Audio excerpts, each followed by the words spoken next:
Gente, o nome da pregação de hoje é Ninguém é Digno, baseado em Lucas capítulo 7. Vamos ler? Quando Jesus acabou de dizer todas essas palavras, sendo ouvido pelo povo, entrou em Cafarnaum. E um servo de certo centurião era um um comandante de 100 soldados. E um servo de certo centurião, a quem seu senhor muito estimava, estava doente à beira da morte. Tendo ouvido falar de Jesus, o centurião enviou algumas autoridades dos judeus a pedir-lhe que viesse curar o seu servo. E aproximando-se de Jesus, eles lhe rogaram com insistência, dizendo: ele é digno de que lhe concedas isso, porque ama a nossa nação, e ele mesmo construiu para nós a sinagoga. A sinagoga era uma espécie de igreja. Jesus foi com eles, mas quando já estava perto da casa, o centurião enviou alguns amigos para dizer-lhe: Senhor, não te incomodes, pois não sou digno de que entres debaixo do meu teto. Por isso, não me julguei digno nem mesmo de ir ao teu encontro. Dize, porém, uma palavra e o meu servo será curado. Pois eu também sou homem sujeito à autoridade, e tenho soldados sob minhas ordens. E digo a este: vai, e ele vai. E a outro: vem, e ele vem. E ao meu servo: faze isto, e ele faz. Ouvindo isto, Jesus ficou admirado com ele, e voltando-se para a multidão que o seguia, disse: eu vos afirmo que nem mesmo em Israel encontrei tamanha fé. E quando os emissários voltaram para casa, encontraram o servo com saúde. Até aí. Porque muitas vezes você duvida de Deus. Porque muitas vezes você fica chateado com Deus. Você se chateia por algo que você não recebeu. Você se chateia por algo que você perdeu, por algo que não aconteceu do jeito que você imaginava. Porque você se acha digno. Como os judeus aqui disseram, ele merece. Ele é digno, Senhor, ele merece receber isso. Sem dúvida, este é um preceito que mais identifica a fé cristã. A consciência plena de que nós não recebemos nada pelo nosso próprio mérito. Que nós somos completamente indignos. Não há cristianismo sem essa noção. Sem essa noção prévia e clara de quão podres, depravados e malignos nós somos. Se você crê que Deus é todo-poderoso, você ainda não atingiu a essência da fé cristã. Porque ímpios creem assim também. Os demônios creem e tremem. Se você crê que Jesus é Deus, você crê que Deus Pai é Deus, o Espírito Santo é Deus, você crê na Trindade, ímpios também creem. Alguns ímpios também creem. São idólatras e também creem assim. Agora, o que de fato vai nos identificar é essa crença profunda de que só Jesus Cristo salva, de que nós não somos salvos pelos nossos méritos e que nem mesmo uma bala recebemos por conta de nossos méritos, que nós não merecemos coisa alguma. E quando isso não existe no seu imaginário, na sua fé, quase sempre essa falta de noção de seu pecado, da profundidade do seu pecado, se manifesta em ressentimento, se manifesta em ingratidão, depressão, frustração. É o que C.S. Lewis disse. Quando simplesmente dizemos que somos maus, a ira de Deus parece uma doutrina bárbara. Mas tão logo percebemos nossa maldade, parece inevitável, ela parece inevitável, um simples corolário da bondade divina. O que C.S. Lewis está querendo dizer? Quando simplesmente dizemos que somos maus. O que ele está dizendo é, os ímpios, eles têm uma percepção de sua maldade. Errar é humano, não está na Escritura, é um ditado popular. Os ímpios notam que a natureza humana é inclinada ao erro. Mas isso não é a confissão de fé como apresentada pelo centurião. Os ímpios dizem que são maus, mas no fundo acreditam que são bons. Mas você matou alguém, mas não era bem isso que eu queria. Mas você errou. Não, mas a minha motivação não era essa. Mas você está se prostituindo. Mas eu vim de uma família difícil. Eles nunca percebem sua maldade. E tudo aquilo que fazem, no final, eles sempre têm uma boa justificativa, como Adão também teve. A mulher que tu me deste. O que ele está dizendo aqui, quando você não se vê profundamente, de maneira profunda, como alguém pecador, a ira de Deus parece tão cruel. Tão cruel. Por exemplo, Deus, no Antigo Testamento, mandou passar a fio de espada e matar cidades inteiras, incluindo crianças. Incluindo crianças. No dilúvio, Deus ordenou e decretou a morte do mundo inteiro. Crianças morreram afogadas. Senhoras morreram afogadas. Pais com seus filhos no colo mentiram para ele dizendo: filho, vai ficar tudo bem, sabendo que não iria ficar. E não há dúvida, o texto é muito claro, foi Deus quem fez aquilo. Mas, se você acha que você é bom, você acaba achando que Deus é mau. Se você acha que você, no fundo, é uma boa pessoa, você acha que a ira de Deus, que é simplesmente Deus efetuando justiça, você acha que isso é pesado demais. É pesado demais. Mas quando você tem uma profunda consciência que só o Espírito Santo de Deus pode gerar em você, quando você tem uma profunda consciência de que você é podre, maligno e que não há nada de ruim que você não possa fazer, que se não fosse a graça de Deus, Hitler é fichinha perto do que você pode fazer. Se você não tem essa consciência, a doutrina da ira de Deus parece tão cruel. Deus julgando o mundo parece tão cruel. Você se lembra de Neemias e Esdras? O texto bíblico declara que Jeremias havia profetizado: se vocês não pararem de pecar, a Babilônia virá. Suas mulheres serão violadas, seus homens serão degolados, suas crianças serão mortas. O templo será destruído, a lavoura será arrasada. Jerusalém será morada de chacal. Ou seja, a única coisa viva aqui será aquele animal carniceiro que vai devorar os corpos de suas esposas, que serão espalhados, que estarão nus pelas ruas. Não haverá vida aqui. Homens foram empalados, nós sabemos disso por conta da história. Empalados. Uma vara era colocada no orifício traseiro e vazava os homens. Foi uma tragédia total. Neemias e Esdras voltam, depois de 70 longos anos, eles voltam para casa. E eles fazem a seguinte oração. Olham para tudo isso que aconteceu em Israel. Tudo isso. E dizem assim: Senhor, graças te damos, porque o Senhor não nos retribuiu de acordo com aquilo que de fato merecíamos. O Senhor nos deu menos do que aquilo que de fato merecíamos. Assim oram os homens de Deus. Mas quando você acha que você é bom, você sempre acha que Deus está devendo alguma coisa para você. Você sempre acha que você é digno de receber alguma coisa. Assim os judeus pensavam. C.S. Lewis continua: quando os homens tentam ser cristãos sem essa consciência preliminar de pecado, o resultado quase sempre se manifesta através de um certo ressentimento contra Deus, como alguém que está sempre fazendo exigências impossíveis e sempre inexplicavelmente zangado. No momento em que o homem sente uma culpa real, todas essas blasfêmias se dissolvem. É sobre isso que este texto trata. Esse diagnóstico de nossa maldade, essa constatação óbvia de quão profundo é o nosso pecado, nos leva a ter um coração grato que sabe: eu não mereço nada.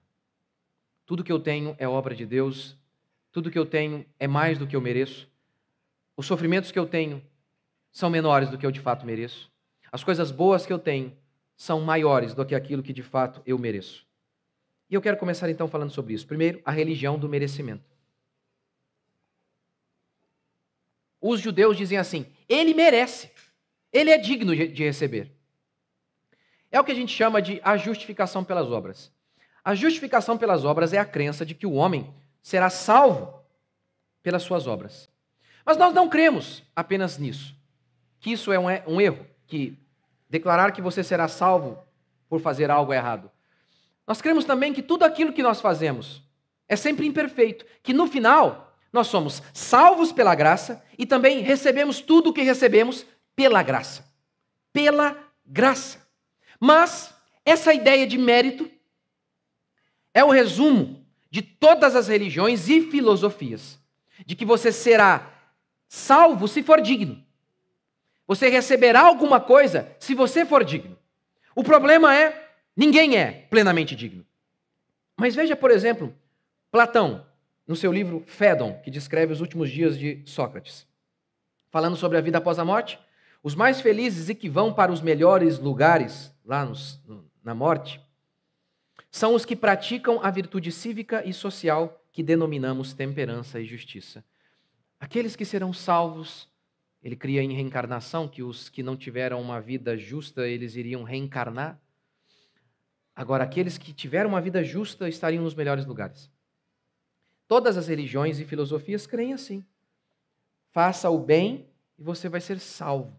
A fé cristã é a única que inverte isso e diz: seja salvo, e aí Deus vai te capacitar a fazer o bem. Só a fé cristã anuncia isso. Não existe isso em lugar algum. Nenhuma religião declara que pecadores serão salvos. Nenhuma religião declara que homens que não merecem coisa alguma serão atendidos. Nenhuma. É só a fé cristã que anuncia isso. É um homem dizendo assim: eu não sou digno, eu não sou digno. Aí Deus diz: esse é digno, vai receber. É só na fé cristã que a gente tem isso. Que o homem se aproxima de Deus justamente ao dizer: eu não sou digno de me aproximar de ti. É só na fé cristã que o homem é salvo ao confessar que ele é pecador. Que o homem recebe de Deus ao dizer: eu não mereço receber coisa alguma.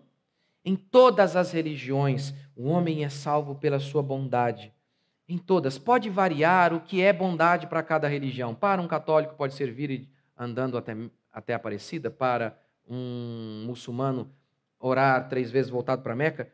Mas em essência, todas as religiões pregam que o homem será salvo se for bom. Assim, todas as religiões salvam homens bons, por isso não salvam ninguém, porque não existem homens bons. Salmo 130. Se observares, Senhor, iniquidades, quem subsistirá? Se o Senhor observar a iniquidade humana, quem vai poder ficar de pé e dizer: eu sou digno de ser salvo ou de receber uma cura ou qualquer tipo de bênção?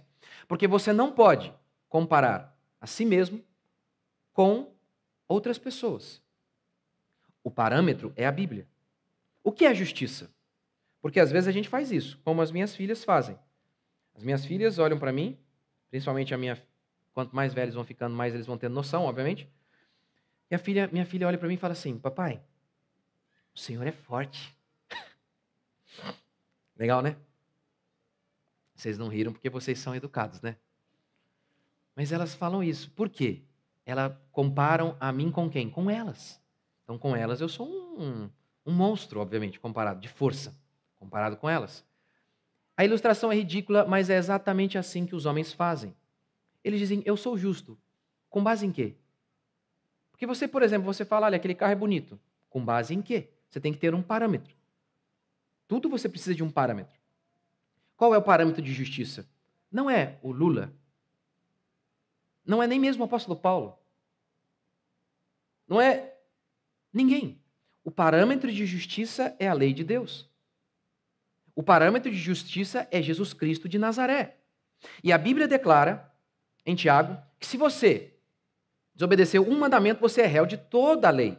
Então, este é o parâmetro de justiça, de dignidade, para que a gente diga: este é digno, este merece receber. É aquele que obedeceu a lei todos os dias de sua vida. Esse é o único homem que é digno de receber alguma coisa. A gente sabe, esse homem não existe. Nunca existiu. Quer dizer, um só, Jesus Cristo. Os ladrões da cruz testificaram. Ou o ladrão na cruz testificou. Pare com isso, pare de blasfemar, ele disse ao outro. Nós estamos aqui porque merecemos, mas ele não tem culpa. Pilatos disse: não vejo crime algum. Pedro andou com ele 3 anos, dormiu ao lado dele, comeu ao lado dele e disse: nunca se viu dolo em sua boca. Jesus Cristo é o padrão de justiça. E ele foi justo todos os dias. Este é o parâmetro. Não o que eu estabeleço. Não o que você estabelece. O padrão para que você seja digno de receber qualquer coisa de Deus é este: ser perfeito em todos os seus caminhos. E por isso, nenhum homem pode se aproximar de Deus dizendo: eu sou digno. Não por acaso, este homem de fato era digno, por saber que não era digno, recebeu o favor de Deus. Segundo, o que é o cristianismo? Ele dizia que não era digno, mas os outros diziam que ele era.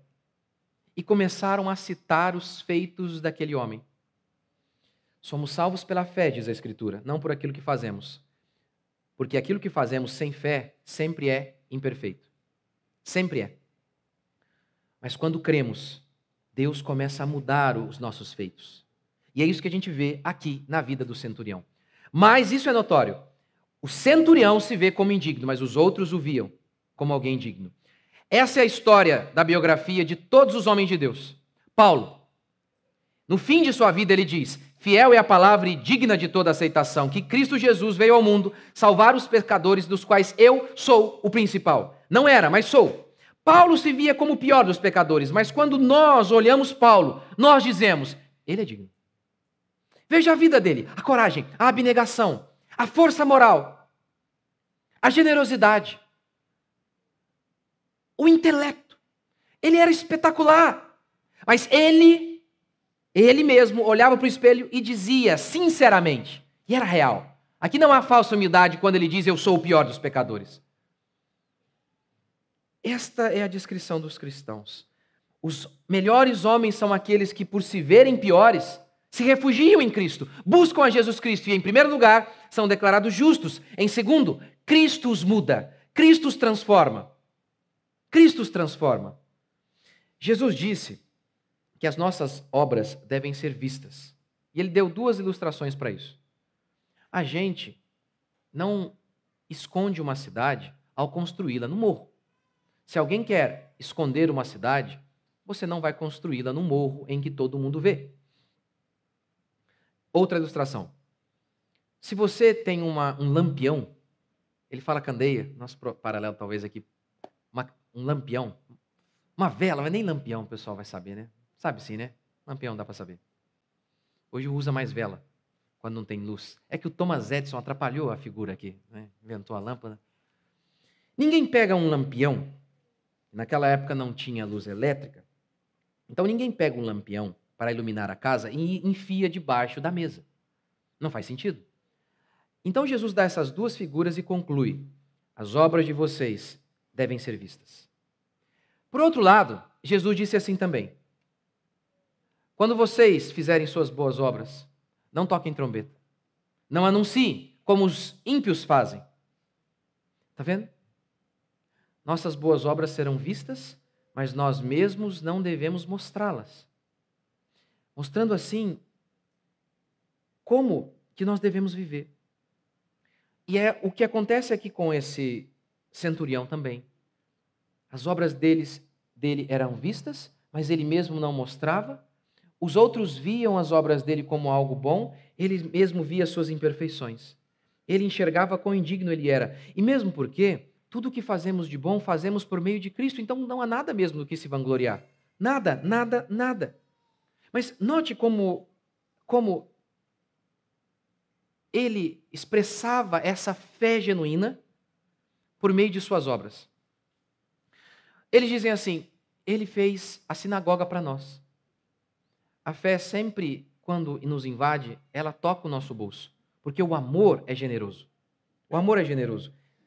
Ora, ele não era alguém como, por exemplo, um católico na Idade Média, ou talvez até agora. O autor de A História na Reforma vai dizer que, naquela época, eles davam muitas coisas, mas não por amor ao próximo, e sim para conquistar a própria salvação, para tirar a alma do purgatório. O propósito da caridade, diz o historiador, não era aliviar o sofrimento do outro, mas garantir a própria salvação. Então é possível fazer até o bem, que é doar dinheiro, e mesmo assim não ter amor. Mas a fé genuína, ela faz por amor. E ele fez sinagoga. Ele construiu uma sinagoga. O texto bíblico também diz que ele se preocupava com aquele servo. Para muitos, o servo nem gente era. Nem gente era. Mas para ele era. E ele se preocupou. Ele enviou alguém. Porque ele era, de fato, alguém crente. Jesus testifica isso. Nem em Israel eu vi fé assim. E a fé genuína, ela sempre gera as obras. Nós não somos salvos pelas obras, mas a fé genuína nos leva às obras. E outra, e a primeira característica dele é justamente a humildade. Bem-aventurados os humildes. Jesus coloca esta como a primeira característica. Bem-aventurados os humildes. Ele era um centurião. Jesus Cristo era um filho de carpinteiro, de uma dona de casa, de uma região desprezada. Mas ele, alguém de projeção na sociedade, ele se julga indigno e fala, não, nem entre. Nem entre. Nem entre em minha casa. Não é necessário. Primeiro, porque eu creio na tua palavra. E segundo, porque eu não sou digno de receber o Senhor.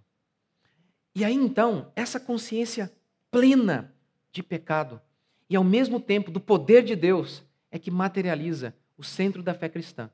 Confiança total em Jesus Cristo, no poder de Jesus Cristo e nenhuma confiança em nós.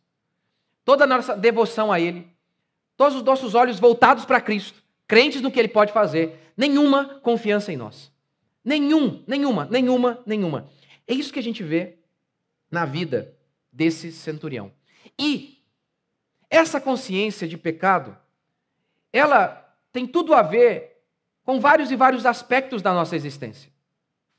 Primeiro, diante do nosso próprio Deus. Como disse C.S. Lewis, se você não tem essa noção de pecado, você parece que está sempre ressentido com Deus. Quando você tem essa noção de que você não merece coisa alguma, nada, você não merece coisa alguma, você é grato com a sua vida. Porque eu já vi psicólogo, coaches, várias pessoas ensinando sobre a gratidão e falando que a gratidão é um princípio de felicidade. Mas, quando eles falam, a gratidão se assenta em quê? Grato por quem? A quem? A quem? Agora, nós cristãos, nós de fato podemos ser gratos. Porque nós somos gratos a Jesus Cristo pelo fato de que somos malignos e pecadores e não merecíamos coisa alguma, e mesmo assim Ele tem nos dado mais do que merecemos. A gratidão precisa se assentar em alguma coisa. E a gratidão se assenta aqui. Eu não sou digno. Eu não sou digno de coisa alguma. É assim que nós lidamos, por exemplo, com a angústia, com a frustração. Sempre vai ter o satanazinho na sua cabeça dizendo que o que você tem não é bom o bastante, que você merecia mais, que você é digno de alguma outra coisa. Você está lá, você quer comprar uma casa. E aí você financia a casa. Aí você compra a casa. Aí passa um tempo, o Satanás diz para você, mas que adianta, é financiado. Aí você quita a casa. Aí o Satanás diz, mas que adianta, é muito pequena. Nunca. E você está sempre olhando para os outros e dizendo, é verdade, o outro tem algo melhor, Eu acho que eu merecia algo melhor, eu acho que eu sou digno de merecer algo melhor. Na minha casa tem uma janelona gigante assim. A parte que eu mais gosto da sala, eu fico olhando para aquela janela para o mundo. Só que a minha vista dá para ver assim um horizonte, mas tem um telhado do vizinho também. Mas eu amo sentar ali, fico lá, delícia. Mas um dia eu estava lá, apareceu uma casa, um corretor, acho que era um corretor, no Instagram, só casa linda. E eu sentado, olhando minha vista, comecei a olhar a vista da casa, a minha vista ficou embaçada. A da minha casa começou a ficar ruim. E como que a gente faz? A gente nega as coisas e diz assim, não, é tudo igual. Não, essa vista aqui, a minha, é tudo igual. É assim que, por exemplo, as feministas têm lidado com o problema da feiura. É assim que elas lidam. Não tem padrão de beleza, todo mundo é bonito igual. Não é assim. Mas negam a realidade. Alguns lidam assim também, se você não tem sapato, lembre-se que tem alguém que não tem pé. Esse é o consolo deles. Não, é verdade, a minha vista é inferior a essa, mas é melhor que a do sei quem. É um estilo de vida muito ruim. Ele comemora a desgraça alheia. Muito pequeno. Muito ruim.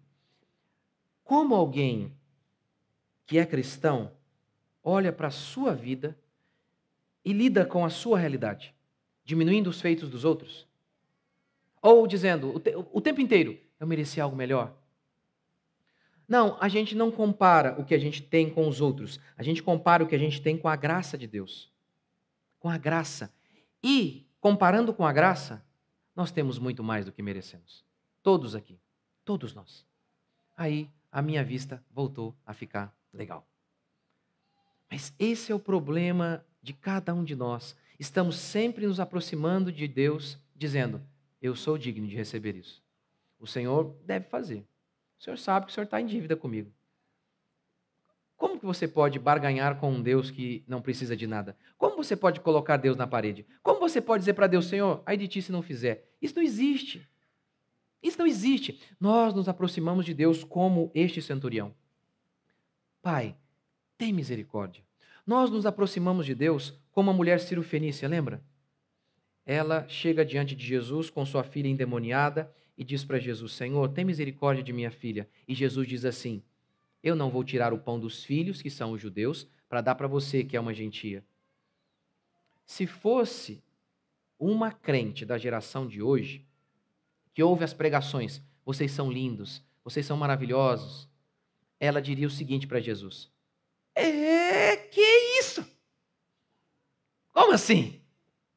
O Senhor está fazendo acepção de pessoas? Eu sou o melhor da criação de Deus. E por aí vai. Era assim que eles iriam fazer. Como a mulher cirofenícia faz? Como ela faz? Ela diz assim: bem disseste, o Senhor me chamou de cachorro. É isso que eu sou. Sou mesmo. Mas os cachorrinhos comem das migalhas. Ou seja, eu aceito comer a sobra que cai da boca dos filhos. E aí o texto diz assim, que Jesus se surpreendeu e disse: grande é esta fé. Você nota como que a fé, ela sempre está associada com uma profunda noção de pecado? Quando ela diz: não, eu não mereço, mas eu posso comer migalha. Essa profunda humildade, Jesus traduz como fé. Assim como a do rapaz, a do centurião. Não precisa entrar na minha casa porque eu não sou digno. Grande é a fé. Como que a fé se materializa por meio de um coração que tem uma convicção plena de pecado? Uma convicção plena de que não é digno de coisa alguma. Eu não mereço nada. Eu não mereço nada. E é esse que recebeu. É justamente esse que, ao invés de falar: mas por que o outro tem e eu não? Mas o Senhor curou o outro, pode curar a minha também, tem que curar na minha vida também. Mas Deus não deve nada, Ele pode fazer o que Ele quiser, Ele dá o que Ele quiser para quem Ele quiser. Para quem Ele quiser. Em relação a qualquer coisa. E o crente, sabendo que não é digno de coisa alguma, ele simplesmente diz: tem misericórdia de mim. Ele agradece pelo que tem e clama a Deus que Deus seja misericordioso e ouça-o de acordo com a bondade de Deus. Terceiro e último princípio: a fé é vista por meio de uma confissão de culpa.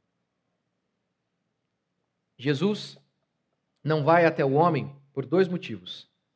Primeiro, o homem diz: eu sou indigno, não precisa vir. Segundo, ele diz: o Senhor é poderoso. Eu entendo como que funciona a autoridade. Eu sou a autoridade. Eu dou uma voz de comando e ela é obedecida. Eu não preciso ir até o lugar. A minha voz é obedecida porque eu tenho autoridade. Imagine o Senhor, que é a autoridade em pessoa, que é o dono de todo mundo. Então, nesse momento, essas duas confissões se entrelaçam. Eu sou pecador e tu és todo-poderoso. E como que isso se repete ao longo da jornada da fé cristã? O ladrão na cruz: ei, pare de blasfemar, porque ele é digno, nós somos indignos. Senhor, lembra-te de mim quando vieres no teu reino. Veja as duas confissões. Tu és Deus e eu sou pecador. Tu tens todo o poder e eu tenho todo o pecado. Essas duas confissões. Tu és bom, eu sou mau. Tu és poderoso, eu sou fraco. Tu és tudo, eu não sou nada. Como que isso caminha na história? Como isso está sempre presente no caminhar de todo cristão? Essa convicção plena da bondade de Deus e, ao mesmo tempo, da nossa maldade. Eu acabei de fazer uma aplicação em se tratando da gratidão em relação aos nossos bens, mas você pode fazer outra aplicação também disso. Essa convicção plena de bondade de Deus e maldade humana. Você pode fazer essa aplicação, por exemplo, no seu casamento. Casamentos ruins são o casamento das pessoas que acham que são dignas. As pessoas que têm profunda convicção de que são pecadoras, de que são malignas, essas vão ter um casamento abençoado. São essas, porque são essas que sabem: se eu sou profundamente mal, quando o meu cônjuge fala algo, faz uma reclamação, há sim uma chance de que ele esteja certo. Claro que há. Mas quando nos vemos como dignos e maravilhosos, nunca estamos abertos para alguém nos criticar. Sempre achamos que somos o máximo. Mas no instante em que duvidamos de nós em todos os aspectos, que sabemos, em nós há inclinação para todo tipo de maldade. Puxa vida, eu tenho, 40 anos. Eu casei com 21, então 19 anos casado. É exatamente isso que eu sinto e que eu vejo no meu casamento. Quanto mais a convicção de pecado em mim vai aumentando, quanto mais essa noção plena de que sou maligno, e isso vai aumentando, quanto mais a gente se aproxima de Cristo, quanto mais o tempo passa, quanto mais isso vai ficando claro, menos discussões, menos entraves. Eu lembro no começo do casamento, como que era mais difícil?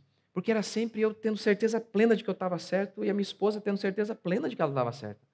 Que eram dois deuses, dois homens que se achavam o máximo. Mas quanto mais você vai tendo noção de pecado, quanto mais você vai tendo essa convicção de quão maligno você é, de quão indigno você é, como que tudo muda. Nosso relacionamento com Deus, nós nos aproximamos dele e também dos outros. O reconhecimento de nossa fraqueza está ligado também ao reconhecimento do poder de Deus. Toda essa confissão do centurião é a exata expressão do que é o cristianismo. Total confiança em Deus, nenhuma confiança em nós. Nenhuma gota de sentimento de que merecemos qualquer coisa. Não importa o que tenhamos, é tudo graça. E quando pedimos algo, pedimos como um mendigo que de joelhos suplica. Não como alguém que está de pé com o dedo em riste, ordenando, decretando e dizendo, faz na minha vida, senão o Senhor vai ver. Nunca é assim. É sempre se for a tua vontade. Porque se não for também, está ótimo. Porque o Senhor me deu muito mais do que eu mereço. É sempre assim que nós cristãos nos aproximamos de Deus. É assim que nós olhamos toda a nossa realidade, sempre com essa perspectiva de que somos indignos, de que a nossa fé se materializa principalmente por meio dessa humildade. Vamos ficar de pé?